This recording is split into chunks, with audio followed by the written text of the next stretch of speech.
Hi, my name is Cassie Colton.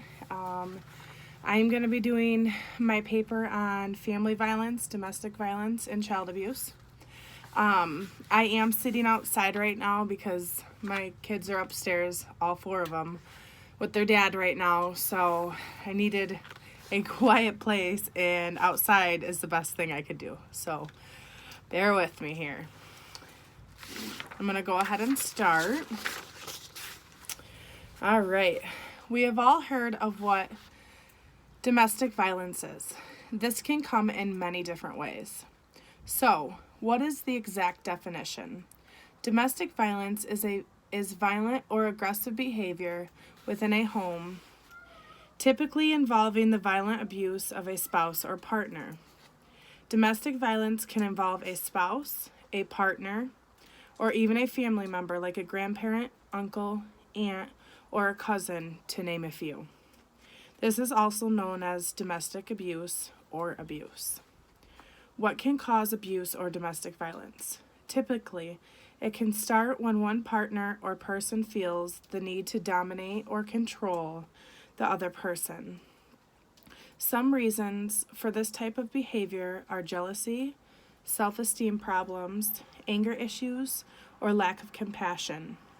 Other reasons could be one person may feel the other gender or sex isn't equal to the other, or that the one gender is better than the other. Each of these reasons can lead back to a person having psychological disorders like schizophrenia or bipolar.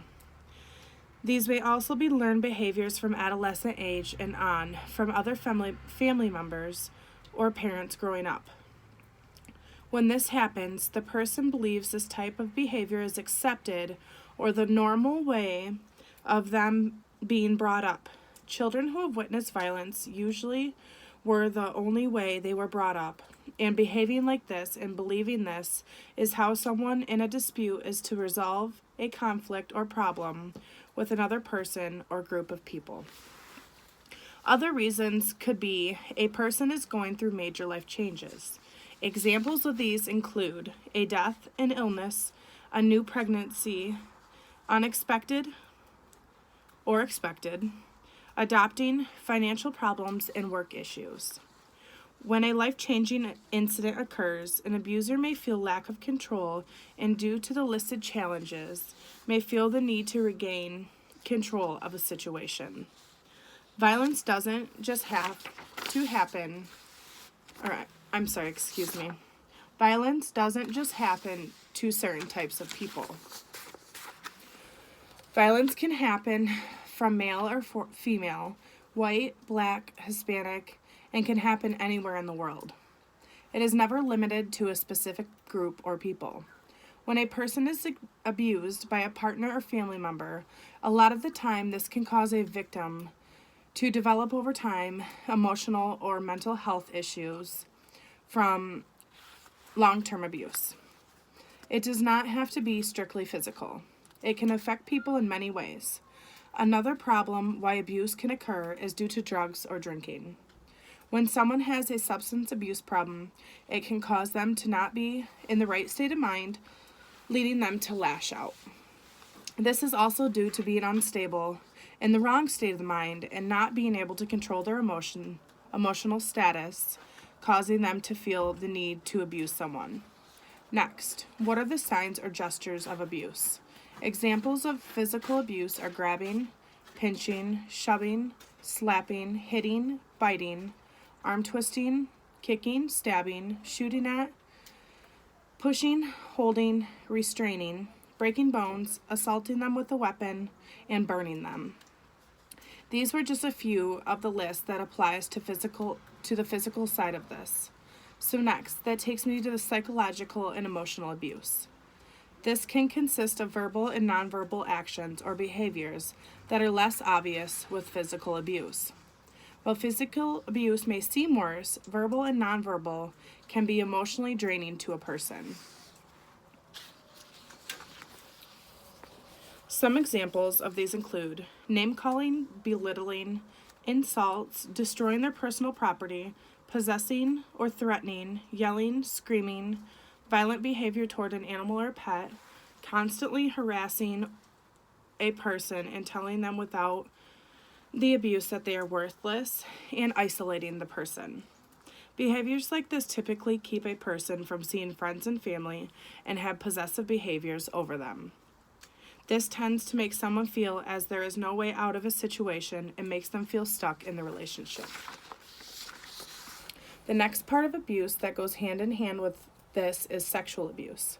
Sexual abuse is linked to physical abuse as well. Some examples of sexual abuse include rape, sexual contact without consent, attacks on body parts, forced prostitution, unwanted touching, and forced sex. These are just a few examples of sexual abuse. Sexual abuse can happen to anyone at any age and at any time. Other forms of abuse and family violence are stalking. Stalking can also happen to anyone and can include a family member. Stalking is a pattern of unwanted contact 2 or more times that makes a person afraid, nervous, or in danger. This can occur in person and also online. Each and every one of these types of violence or abuse has consequences. Scrapes, cuts, bruises, fractures, dislocated bones, hearing loss, vision loss, miscarriages, early delivery, STDs, knife wounds, and more. The long-term consequence to this are headaches, seizures, eating disorders,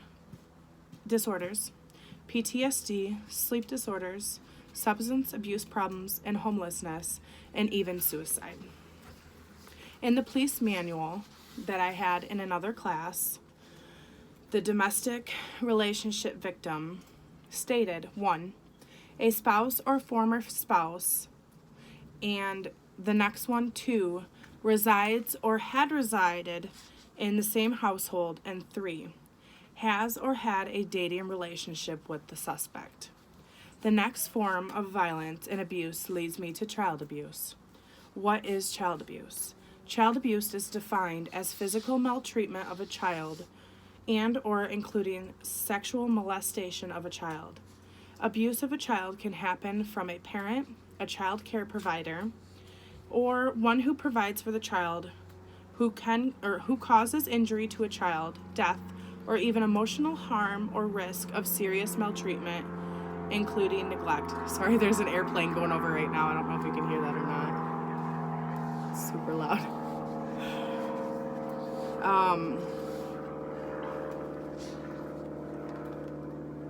Okay, it's gone now. Sorry about that. I just lost my spot now. Okay.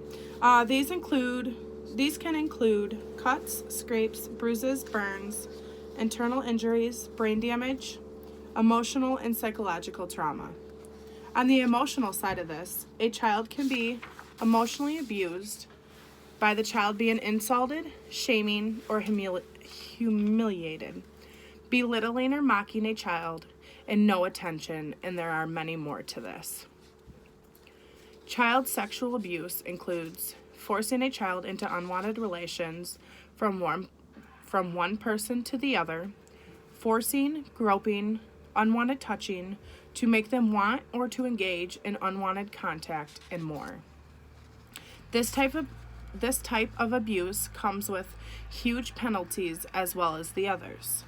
This is called criminal sexual conduct and lands a person in jail or prison for a very, very long time, depending on the severity of the crime as well. When a person gets into trouble for this type of behavior, a person will usually have to report and have their name on a sex offender registry. Another form of child abuse is neglect. Neglect is abandoning a child, failure to provide for a child, or not providing for the child, exposing the child to toxic environments, and not keeping good hygiene for the child, and more. The emotional side of this is when a child is being emotionally abused by a parent or caregiver. This can include failing to provide attention to the child, no emotional support, isolating a child away from friends and family, and hiding the child from friends and family as well too. Each of these are all forms of abuse or neglect when it comes to a child being involved.